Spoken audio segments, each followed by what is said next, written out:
So hello friends, this is Vikas and you watching BK24 study zone. इस video में बात करेंगे 14 फरवरी 2019 के करंट अफेयर्स के बारे में। तो चलिए शुरुआत करते हैं आज की करंट अफेयर्स वीडियो। मैं आपको बता दूं कि इस वीडियो का डिटेल PDF का लिंक मैंने डिस्क्रिप्शन में दिया हुआ है, तो आप लोग आज की PDF भी डाउनलोड कर दीजिएगा डिस्क्रिप्शन में दिए गए लिंक से। और साथ ही साथ अगर आप हमारे चैनल पर नए हैं तो डेली करंट अफेयर्स देखने के लिए चैनल को सब्सक्राइब कर लीजिए और उसके साथ बेल आइकन दबाना बिल्कुल भी मत भूलिएगा, ताकि आपको मेरी सारी वीडियो की नोटिफिकेशन टाइम टू टाइम मिलती रहे।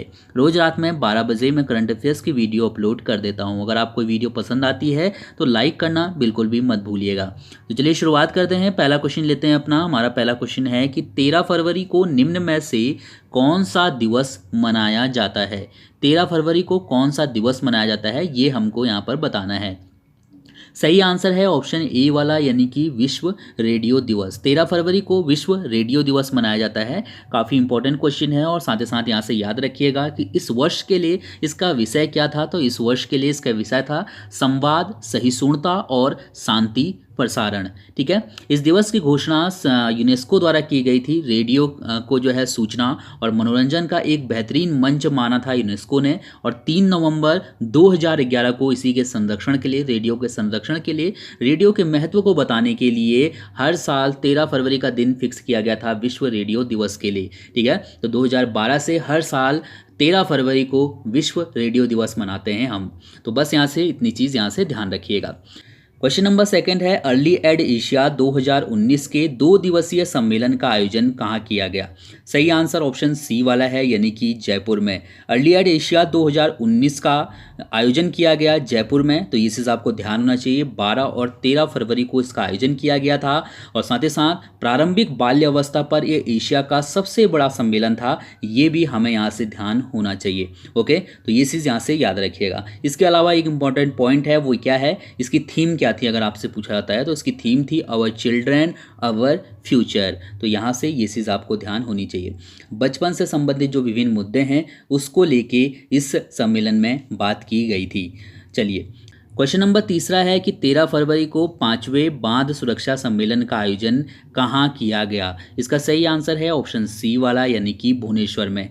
13 फरवरी को 5वें बांध सुरक्षा सम्मेलन का आयोजन भुवनेश्वर में किया गया। ऑलरेडी मैं इसके बारे में आपको पहले भी बता चुका था। 13 और 14 फरवरी को इस सम्मेलन का आयोजन होगा। कौन सा? बांध सुरक्षा सम्मेलन का। तो ध्यान रखिएगा। ठीक है, 5वां बांध सुरक्षा सम्मेलन है ये जो सम्मेलन है, ये इसका आयोजन भारत सरकार, विश्व बैंक और उड़ीसा सरकार, ये तीनों मिलकर कर रहे हैं। तो 2 दिवसीय कार्यक्रम है ये। और इसका आयोजन कहाँ हो रहा है, ये चीज़ आपको ध्यान होनी चाहिए। बांध सुरक्षा से संबंधित जितने मुद्दे हैं उनके बारे में इस सम्मेलन में बातचीत होने वाली है। देन इसके बाद हम लोग उड़ीसा के बारे में कुछ पॉइंट जानते हैं। उड़ीसा की राजधानी है भुवनेश्वर, जिले हैं 30। गठन हुआ था उड़ीसा का 1 अप्रैल 1936 को। राज्यपाल है गणेशी लाल, मुख्यमंत्री हैं नवीन पटनायक। मुख्य न्यायाधीश हैं न्यायमूर्ति KS झावेरी और विधानसभा अध्यक्ष हैं प्रदीप कुमार अमात। सीटों की बात करते हैं तो विधानसभा के लिए 147 सीटें, राज्यसभा के लिए 10 और लोकसभा के लिए 21 सीटें हैं उड़ीसा से। राजकीय पशु है उड़ीसा का सांबर हिरन, राजकीय पक्षी मोर और राजकीय फूल है अशोक। नेशनल पार्क की बात करते हैं तो भीतरकनिका नेशनल पार्क और सिमलीपाल नेशनल पार्क उड़ीसा में स्थित हैं। तो ये चीज़ भी हमें यहाँ से पता होनी चाहिए। चलिए इसके बाद हम लोग यहाँ पर से मैप देखेंगे और मैप देख के आप मुझे ये बताने वाले हैं कि उड़ीसा की सीमा कितने राज्यों की सीमा से लगी हुई है। तो यहाँ पर आपको उड़ीसा दिख रहा है और मुझे कमेंट करके बताइए कि उड़ीसा की सीमा कितने राज्यों से लगी हुई आपको नजर आ रही है। तो छोटा सा काम है, फटाक से करिए और कमेंट करके मुझे बताइए। चलिए क्वेश्चन नंबर 4 है कि लॉ एशिया मानवाधिकार सम्मेलन 2019 का आयोजन कहाँ किया गया। लॉ एशिया मानवाधिकार सम्मेलन 2019 का आयोजन किया गया भारत में। तो ये चीज़ आपको यहाँ से ध्यान होना चाहिए। एग्जाम में पूछा जाता है तो आप ये चीज़ याद रखिएगा। नई दिल्ली में इसका आयोजन किया गया था। इस वर्ष के लिए इसका विषय क्या था, तो इसका विषय क्या रखा गया था लॉ एशिया मानवाधिकार सम्मेलन का। तो इसका विषय रखा गया था राज्य की योग्यता, लघु व्यवसाय और मानव कानूनी अधिकार आज की चुनौतियाँ, state power, business and human rights, contemporary challenges. ठीक है, तो ये चीज़ आपको यहाँ से पता होनी चाहिए। थीम वगैरह जो है एग्जाम में बहुत ज़्यादा पूछी जा रही है आजकल, तो इस वर्ष का विषय याद रखिएगा। इसके बाद हम लोग बात करेंगे क्वेश्चन नंबर 5 की कि निम्न में से किसे राष्ट्रीय खेल 2022 का शुभंकर बनाया गया है। 2022 में राष्ट्रीय खेल होने वाले हैं मेघालय में, और इसका शुभंकर किसे बनाया गया है ये हमें बताना है। सही आंसर है ऑप्शन सी वाला, यानी कि धूमिल तेंदुआ। ठीक है, धूमिल तेंदुआ को राष्ट्रीय खेल 2022 का शुभंकर बनाया गया है। मेघालय का यह राजकीय पशु है, तो ये चीज़ ध्यान रखिएगा। धूमिल तेंदुआ मेघालय का राजकीय पशु है और इसी को बनाया गया है शुभंकर भी। ये जो तेंदुआ है ये जंगली बिल्लियों में से एक है और गारो, खासी और जैंतिया पहाड़ी के जंगलों में ये पाया जाता है। तो ये चीज़ आपको ध्यान होनी चाहिए। सीधे सीधे आपसे यही पूछा जा सकता है कि दो राष्ट्रीय खेल 2022 का शुभंकर कौन है, तो यहाँ से याद रखिएगा कि धूमिल तेंदुआ है। इसके बाद यहाँ पर से हम लोग बात करेंगे क्वेश्चन नंबर 6 की कि निम्न में से किस राज्य ने हाल ही में पंचायती राज और स्थानीय निकायों के चुनाव लड़ने के लिए शैक्षणिक योग्यता की अनिवार्यता खत्म कर दी है। पंचायत चुनाव के लिए जो है शैक्षणिक योग्यता की अनिवार्यता खत्म कर दी है। किस राज्य ने की है? सही आंसर है ऑप्शन बी वाला, यानी कि राजस्थान। ठीक है, अगर राजस्थान में आप हैं और आप पंचायत चुनाव लड़ना चाहते हैं, स्थानीय निकाय का चुनाव लड़ना चाहते हैं, तो अगर आपने कुछ पढ़ा लिखा नहीं है, अगर आप अनपढ़ भी हैं, तो भी आप चुनाव लड़ सकते हैं। स्थानीय निकाय का जो है हम बात कर रहे हैं, चाहे बात करें सरपंच की, चाहे बात करें प्रधान के लिए, चाहे बात करें पार्षद के लिए, यहाँ तक कि मेयर के लिए भी आप चुनाव लड़ सकते हैं अगर आप अनपढ़ व्यक्ति हैं। ठीक है, तो यानी कि इसकी जो शैक्षणिक योग्यता की जो अनिवार्यता थी उसको अब यहाँ पर खत्म कर दिया गया है।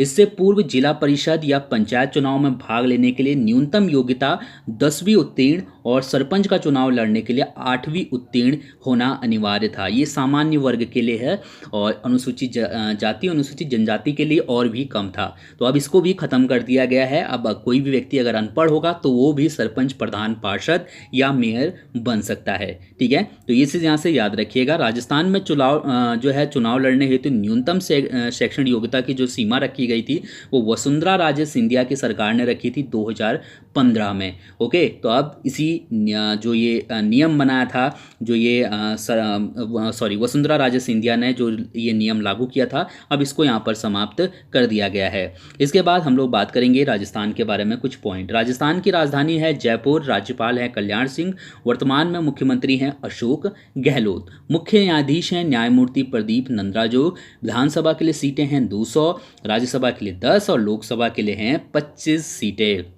देन यहाँ पर से हम लोग मैप में देखेंगे कि राजस्थान की सीमा कितने राज्यों की सीमा को स्पर्श कर रही है। इधर से हमें देखने को मिलता है गुजरात, यहाँ पर से हम देखेंगे मध्य प्रदेश। इसी तरीके से इधर से अगर देखेंगे तो हमें दिख रहा है उत्तर प्रदेश, और यहाँ से देखेंगे तो हरियाणा, और इसके अलावा हमें दिख रहा है पंजाब। तो आपने देखा राजस्थान की सीमा कितने राज्यों से लगी हुई है, तो ये चीज़ ध्यान रखिएगा क्योंकि एग्जाम में ये चीज़ पूछी जाती है।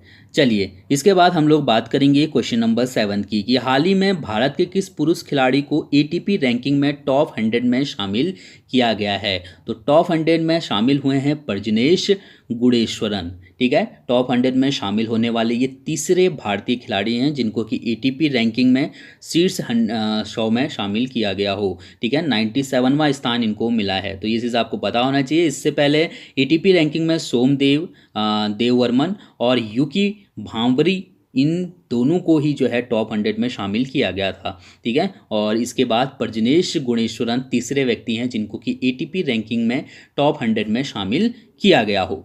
इसके बाद हम लोग बात करेंगे क्वेश्चन नंबर 8वें की कि वस्त्र मंत्रालय द्वारा 13 फरवरी को किस स्थान पर वस्त्र उद्योग क्षेत्र के सूक्ष्म, लघु व मध्यम उद्यमों के लिए आउटरीच कार्यक्रम का आयोजन किया गया। आउटरीच कार्यक्रम का आयोजन कहाँ किया गया ये बताना है। सही आंसर ऑप्शन ए वाला है, यानी कि नई दिल्ली में। ओके। आउटरीच कार्यक्रम का आयोजन नई दिल्ली में किया गया वस्त्र मंत्रालय की तरफ से, तो ये चीज़ ध्यान रखिएगा। 13 फरवरी को इसका आयोजन किया गया था। बेसिकली वस्त्र उद्योग से जुड़े हुए जितने भी जो है संस्थाएं थी और व्यक्ति थे वो इस कार्यक्रम में शामिल हुए थे। ठीक है। आउटरीच कार्यक्रम के तहत कई कार्यक्रम इसके अंतर्गत आयोजित किए गए थे, जिसमें कि कुछ यहाँ पर जो है कैंप वगैरह लगाए गए थे, जिससे कि छोटे उद्यमों को आसानी से ऋण मिल सके, कारीगर और बुनकरों के पहचान पत्र बनाए जा सकें, और इसी तरीके से बहुत से कार्यक्रम जो है इसमें आयोजित किए गए थे। तो ये चीज़ याद रखिएगा कि आउटरीच कार्यक्रम का आयोजन कहाँ किया गया था। ठीक है, हमको पता होना चाहिए 13 फरवरी को नई दिल्ली में किया गया। इसके बाद क्वेश्चन नंबर 9 है हमारा कि 13 फरवरी होगा यहाँ पर, फरवरी को कोबरा गोल्ड सैन्य अभ्यास का आयोजन कहाँ शुरू हुआ है। ठीक है, तो 13 फरवरी को कोबरा गोल्ड सैन्य अभ्यास का आयोजन शुरू हुआ है थाईलैंड में। तो ये वाला पॉइंट यहाँ से याद रखिएगा, क्योंकि ये पॉइंट काफ़ी ज़्यादा इंपॉर्टेंट है। इसके अलावा कुछ और पॉइंट मैंने यहाँ पर लिखे हैं जो आपको पता होने चाहिए। इस बार जो इसका आयोजन कर रहा है वो थाईलैंड और संयुक्त राज्य अमेरिका के द्वारा संयुक्त रूप से किया जा रहा है। इन दो देशों के अलावा सिंगापुर, जापान, चीन, भारत, इंडोनेशिया, मलेशिया और दक्षिण कोरिया इसके सक्रिय भागीदार देश हैं, जो कि इस युद्ध अभ्यास में, इस सैन्य अभ्यास में शामिल हो रहे हैं। ये जो सैन्य अभ्यास है इसका समापन 22 फरवरी को होगा, और चीन ने पहली बार इस सम्मेलन में 2015 में भाग लिया था, और भारत ने 2016 में इस सैन्य अभ्यास में भाग लिया था पहली बार। ठीक है, पहली बार 1982 में इस सैन्य अभ्यास का आयोजन किया गया था, और तब से हर बार जो है इसका आयोजन किया जाता है। तो आपको इस चीज़ पता होना चाहिए, इसका आयोजन किया जा रहा है थाईलैंड में। ओके, और याद रखिएगा कि एशिया पैसिफिक क्षेत्र यानी कि एशिया प्रशांत क्षेत्र का ये सबसे बड़ा सैन्य अभ्यास है।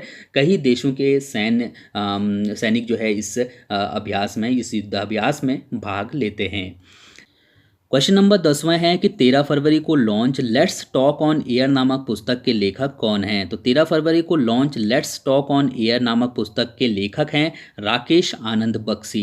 इस पुस्तक में जो बहुत ही ज़्यादा प्रसिद्ध जो है कुछ रेडियो जॉकी हैं उनका वर्णन इसमें किया गया है। 14 लोकप्रिय रेडियो जॉकी का वर्णन इसमें किया गया है। जो लोग रेडियो पे बोलते हैं ना, उनका वर्णन इसमें किया गया है, रेडियो एंकर का। तो ये चीज़ यहाँ से ध्यान रखिएगा, कुछ बहुत ज़्यादा पुराने एंकर हैं और कुछ नए एंकर हैं जिनका वर्णन इस बुक में किया गया है। तो ये चीज़ आपको ध्यान होना चाहिए, उनके जीवन का वर्णन इस बुक में किया गया है। लेट्स टॉक ऑन एयर, इसके लेखक राकेश आनंद बख्शी हैं, ये जरूर ध्यान रखिएगा।